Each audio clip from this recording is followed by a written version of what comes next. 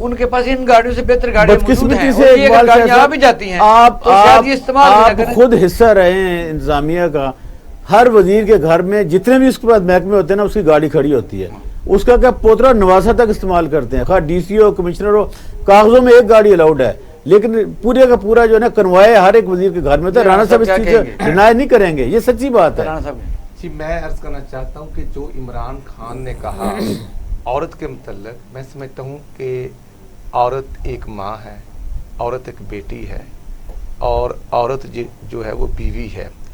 ہمیں بطور prime minister ایسی باتیں کر کے قوم کو تذبذب میں ڈالنے کی بجائے کوئی ایسا آرڈیننس جاری کر دینا چاہیے جو ڈیلی آرڈیننس جاری ہوتے ہیں، تو یہاں پر کیوں نہیں ہوتا؟